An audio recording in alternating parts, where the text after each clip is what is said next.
Assalamualaikum warahmatullahi wabarakatuh. Saya Vina Febriansa Dinati dengan NIM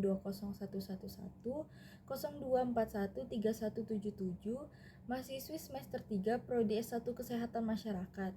Di sini saya akan mencoba menjelaskan mengenai materi pertemuan 12, yaitu penilaian status gizi biofisik, bioklinis, dan biokimia.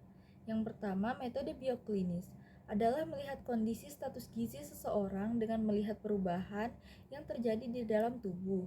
Dapat dilakukan dengan melihat tanda dan gejala pada diri seseorang, terutama pada kulit, mata, rambut, dan mukosa oral, atau pada organ-organ yang dekat dengan permukaan tubuh seperti kelenjar tiroid. Contoh hasil yang didapat dari metode ini adalah rambut yang kusam, kering, dan mudah rapuh. Pada wajah terjadi perubahan warna kulit, selaput mata yang kering dan moon face. Pada bibir terjadi keilosis dan terdapat luka di sudut bibir. Pada lidah terjadi pembengkakan dan lidah magenta. Pada gigi terjadi pengikisan dan karies gigi. Pada gusi terjadi bleeding gums atau pendarahan pada gusi. Pada kelenjar terjadi pembesaran tiroid dan paratoid. Pada kulit terjadi serosis dan vetesiae. Dan kuku terdapat di jaringan bawah kulit dan sistem tulang dan otot. Penggunaan metode ini untuk mendeteksi secara cepat tanda-tanda dari kekurangan atau kelebihan zat gizi dan juga digunakan untuk mengetahui tingkat status gizi seseorang dengan melakukan pemeriksaan tanda dan gejala atau medical history atau rekam medis seseorang. Kelebihan dari metode bioklinis adalah biaya yang relatif murah, mudah diinterpretasikan, peralatan tidak rumit, dan tidak memerlukan tenaga khusus. Sedangkan kekurangannya adalah gejalanya sebagian besar mirip, gejala klinis tidak bersifat spesifik, dan adanya variasi dalam gejala klinis yang timbul. 2.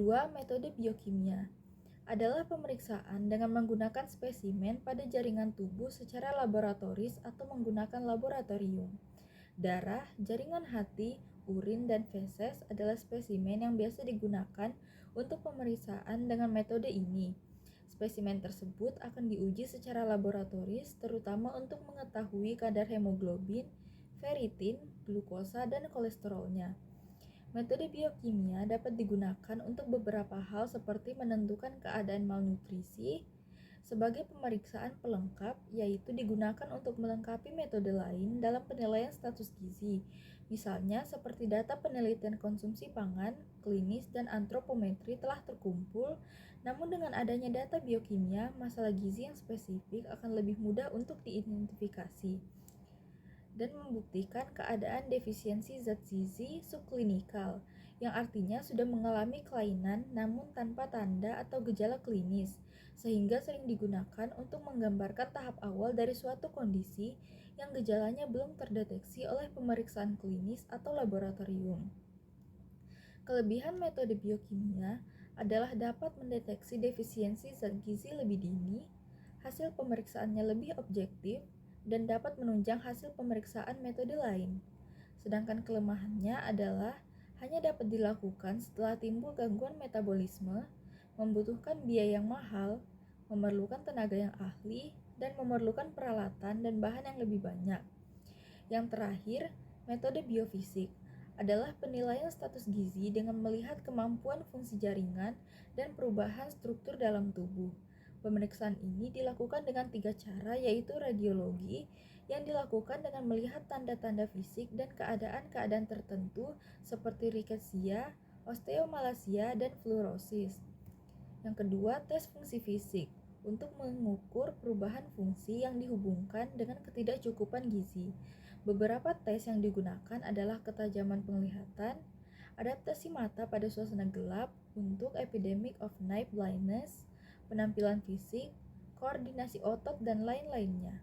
Namun, metode ini tidak praktis untuk digunakan di lapangan. Yang terakhir, tes sitologi yang digunakan untuk menilai kekurangan energi protein dan dengan melihat noda pada epitel dan mukosa oral. Kelemahan metode pemeriksaan ini adalah biaya yang sangat mahal, harus dilakukan oleh tenaga profesional dan tidak objektif. Sekian, wassalamualaikum warahmatullahi wabarakatuh.